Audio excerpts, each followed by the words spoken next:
नमस्ते। करौली शंकर गुरुदेव जी की एक और वीडियो में आप सभी का स्वागत है। अगर आप हमारे चैनल पर नए हैं तो हमारे चैनल को लाइक शेयर सब्सक्राइब करें, बेल आइकन को ऑन कर लें ताकि हमारे हर वीडियो की नोटिफिकेशन आप सभी को मिल जाए। और अगर आपने अभी तक मेरे ब्लॉग चैनल को भी सब्सक्राइब नहीं किया है तो मयूरी बढ़ते ब्लॉग टाइप करके मेरे ब्लॉग चैनल को भी ज़रूर सब्सक्राइब करें। डेली अपडेट के लिए हमारे व्हाट्सएप चैनल और टेलीग्राम चैनल को फॉलो करना ना भूलें। इन सभी की लिंक आपको नीचे डिस्क्रिप्शन बॉक्स में मिल जाएगी। आप वहां पर क्लिक करके हमारे व्हाट्सएप चैनल और टेलीग्राम चैनल को भी फॉलो कर सकते हैं। जय मां कामाख्या, जय करौली शंकर महादेव, जय राधा रमन जी, हर हर महादेव। आज दरबार को निमंत्रण है, उस संगठन से निमंत्रण है जहां कम से कम 200 देश जुड़े हुए हैं। आपके दरबार को वहां निमंत्रण है। दरबार के बाबा के जो शिष्य हैं राजीव जी, वो सभी के संपर्क में विदेशों में हैं। यूनाइटेड नेशन भी आपकी राह देख रहा है, उनका भी निमंत्रण है, क्योंकि आपके दरबार में जो हो रहा है गूंज बहुत दूर दूर तक है। लगभग सभी देशों में इसकी गूंज है। ये कैसे हो रहा है जानना चाहते हैं वो लोग, समझना चाहते हैं वो लोग, कैसे हो रहा है समझना है हमें।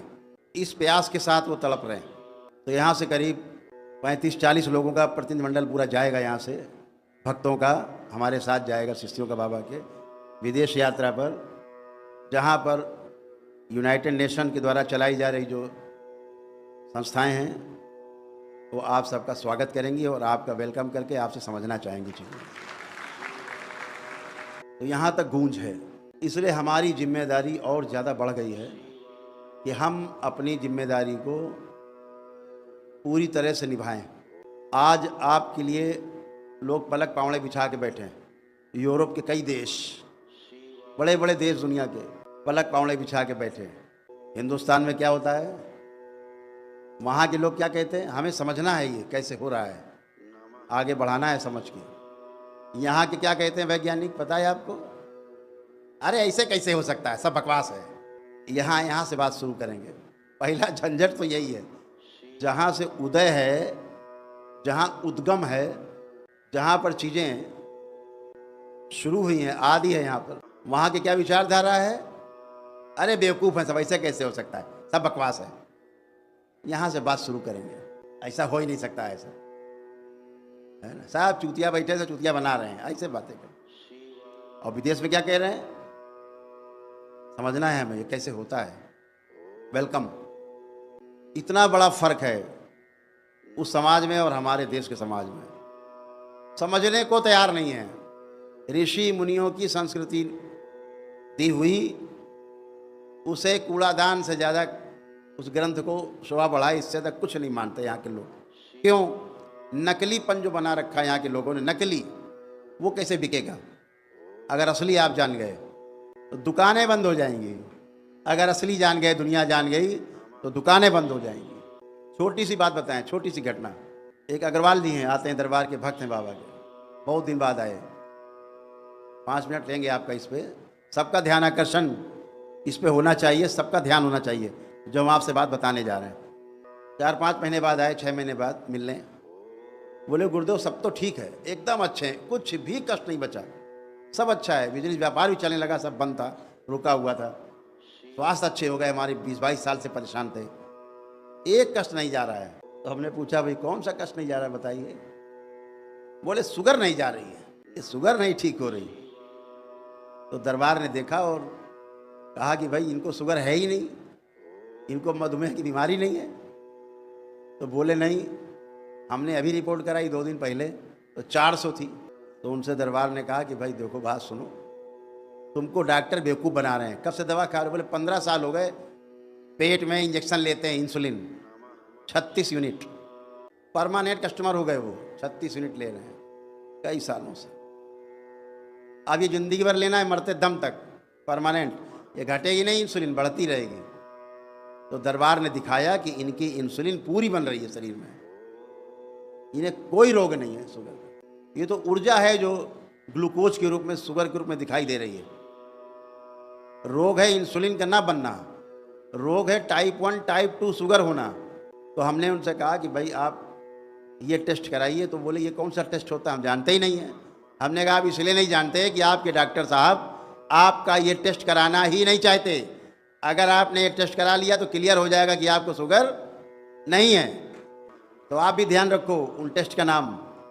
अगर आपको जांचना है कि आपको वाकई में डायबिटीज़ की बीमारी है कि नहीं, तो कैसे जांचोगे? तो हमने उनसे कहा 2 टेस्ट कराओ। एक टेस्ट है सी पेप्टाइड, जो ये शुगर 2 प्रकार की होती है, 2 प्रकार की बीमारी मधुमेह की है, एक टाइप 1 एक टाइप 2। पता लगेगा तुम्हें टाइप 1 है कि टाइप 2 है। और दूसरी बीमारी है जिसका नाम है, दूसरा जो टेस्ट है उसका नाम है फास्टिंग और पीपी इंसुलिन चेक कराइए। अभी आप फास्टिंग और पीपी शुगर चेक कराते हो, ग्लूकोज तो बढ़ा निकलेगा, ये आप खा रहे हो तो ग्लूकोज बढ़ा हुआ है, श्रम कम कर रहे हो तो ग्लूकोज नहीं जलता, आपका शुगर नहीं जलती शरीर की, ज़्यादा शरीर में दिखाता है कि शुगर है आपके। तो क्या बताया? सी पेप्टाइड टेस्ट और फास्टिंग और पीपी कौन सा टेस्ट? इंसुलिन टेस्ट करानी है। बेचारे अग्रवाल जी ने वहाँ टेस्ट करवाया तो लैब वाले समझ ही नहीं पाए क्या बता रहे हैं, क्योंकि लैब वाले भी नहीं करते टेस्ट। कोई डॉक्टर जब कराता ही नहीं है कि अगर कराएंगे तो पोल खुल जाएगी, तो फिर उनके लैब वाले को बताया गया। तो उन्होंने फिर टेस्ट किया तो क्या आया उनका कि इंसुलिन, इनकी जो इंसुलिन है वो पूरी बन रही है, जितनी चाहिए शरीर को उतनी शरीर बना रहा है, कोई इंसुलिन बाहर से नहीं चाहिए। और दूसरा टेस्ट आया सी पेप्टाइड, उसने क्या बताया कि ना इनको टाइप 1 की शुगर है ही नहीं। तो फिर इंजेक्शन का ले रहे हो पेट में 36 यूनिट। बेवकूफ़ बना रहे हैं बैठ के डॉक्टर, ठग रहे हैं, दवाइयाँ बेच रहे हैं, एजेंट। किसके एजेंट? दवा कंपनियों के एजेंट। ये बैठे एक सेवक हैं दरबार के, इनकी शुगर रहती 400, दिन में मिठाई खाते हैं 250-300 ग्राम 400 ग्राम खा जाते हैं। इनकी शुगर अभी चेक कराई गई, इंसुलिन पूरी बन रही है, ना इनको टाइप 1 शुगर है ना टाइप 2 है। लेकिन जब ग्लूकोज चेक कराओगे तो इनकी निकली 270, यानी ज़्यादा। जब मिठाई इतना झेलेंगे सवेरे शाम ये, तो खून में क्या निकलेगा? मिर्चा, शुगर निकलेगी। लेकिन रोग क्या है? इंसुलिन का ना बनना। तो टेस्ट कैसे होगा? C peptide test. Type 1 sugar है कि टाइप 2 बीमारी है? दोनों ही नहीं है। पहले 250 ग्राम खाते थे, अब 400 खाते हैं ये, जब से जान गए हैं कि वाकई में इनको बीमारी नहीं है, मिठुआ है। तो ऐसे बेवकूफ़ बना रहे हैं ये पढ़े लिखे लोग। अगर आज जितने शुगर के पेशेंट हैं जो वाकई में दवा खा रहे हैं, इंसुलिन ले रहे हैं, और ये 2 चेकअप कराएं, 2 इन्वेस्टिगेशन कराएं, सी पेप्टाइड और फास्टिंग और पीपी इंसुलिन, इसमें 100 में से कम 75% लोग ऐसे निकलेंगे जिन्हें डायबिटीज़ की कोई बीमारी नहीं है, लेकिन दवा खा रहे हैं, इंजेक्शन ले रहे हैं। क्या हो रहा है इससे? फिर आगे क्या हो रहा है ये भी समझ लीजिए खेल। जब आप इंसुलिन बाहर से ले रहे हो और शरीर पहले से बना रहा है, तो कितनी हो गई इंसुलिन? 2 गुना। अब तुम 2 गुना इंसुलिन शरीर में हो गई, चाहिए 1 गुना। 2 गुना क्या करेगी? शरीर को नष्ट करेगी। तमाम ऐसे तत्व हैं कि जितनी इंसुलिन बढ़ती है उतने वो तत्व बढ़ेगा। उसको बोलते हैं सोमैटोस्टैटिन, जो पिट्यूटरी की फीडिंग है। और पिट्यूटरी सबको गाइड करता है, जितनी ग्लैंड्स हैं सब अव्यवस्था फैल जाएगी, सब दुगनी गति से काम करने लगेंगे। तो किसी मशीन से दुगनी तेजी से काम कराया जाए, कितने दिन चलेगी? उसकी लाइफ बढ़ेगी, घट जाएगी? घट जाएगी। तो क्या हुआ? 16-17 प्रकार की बीमारी बनती है अगर इंसुलिन ज़्यादा हो जाए। फिर उसकी दवा खाओ। जो 16-17 प्रकार की बीमारी बन गई अब, तो शुगर वाला डॉक्टर आपका अलग इलाज कर रहा है, वो अलग आनंद ले रहा है सुई घुसवा के। अब दूसरे डॉक्टर साहब आ गए, लीवर वाले आ गए, आँखों के डॉक्टर आ गए, दिमाग के डॉक्टर आ गए, फिर आपके तमाम लीवर, किडनी, तमाम सब डॉक्टर साहब मौजूद हैं। फिर किसी को टीबी हो रही है, जो कोई कुछ हो रहा है, किसी कुछ हो रहा है, किसी कोई बीमारी हो रही। अब आप उनका इलाज कराइए, होते होते होते कहाँ पहुँचा देंगे कि कैंसर बन रहा है। आप जो दवाइयाँ आप खाते हो उनका साइड इफ़ेक्ट है कि नहीं? तो पहले तो आप इंसुलिन, ऊपर तमाम चबैना की तरह दवाइयाँ तमाम रोगों को खाने लगते हो, उसके साइड इफ़ेक्ट, फिर और बीमारियाँ, फिर और बीमारियाँ। फिर डॉक्टर साहब कहते हैं ये कौन सी बीमारी है? अच्छा ये वो बीमारी है, इसकी दवा नहीं बनी अभी। अब एक और समस्या, ऐसी बीमारी बन गई, दवा खा खा के इतनी दवा खा गए कि अब ऐसी बीमारी बन गई कि उसका भी इलाज नहीं है, बने नहीं। अब क्या होगा? तो घर में जाओ, मर जाओ, काम खत्म। सर्जरी करेंगे 2-4 बार, चीरे फाड़ेंगे, दे देंगे लाश, ले जाओ घर भैया, चीर दिया, फाड़ दिया, ठीक नहीं हुआ घर ले जाओ। आप चले जाते हो लेके। ये सब इतने बड़े बड़े षड्यंत्र हैं, समझने की आवश्यकता है। इसी तरह से तमाम दुकानें खुली हुई हैं, ध्यान साधना और तमाम प्रकार की। बचना है, अपने ईश्वर पर विश्वास रखना है और स्वयं पर विश्वास रखना है। तुम्हें तुम्हारी मंजिल से पहुंचने से कोई भी ताकत दुनिया की रोक नहीं सकती। तो ठगों को पहचानना है। अब आपके पास ये शक्ति है, आपके पास वो शक्ति दरबार ने दी है कि ठग आपकी तुरंत पहचान में आ जाएंगे। तो बचना इन चीज़ों से है और अपनी शक्ति को बढ़ाना है, बढ़ी हुई शक्ति का सदुपयोग करना है। ये बीमारियाँ कुछ होती नहीं हैं, आप सब नकली चीज़ें जान गए हैं। सब स्मृतियों के कारण रोग होते हैं, स्मृतियाँ नष्ट हो जाएं रोग नष्ट हो जाते हैं, सीधी बात है। इसलिए रोगों से घबराना नहीं है। ऐसे कितने लोग हैं जो रोगों से घबराते हैं, अभी भी हैं, हाथ उठाएं। रोगों से नहीं घबराते ज़्यादा, बढ़िया है। रोगों से तो घबराने वाली बात ही नहीं। क्यों? आपके पास बाबा और माँ हैं।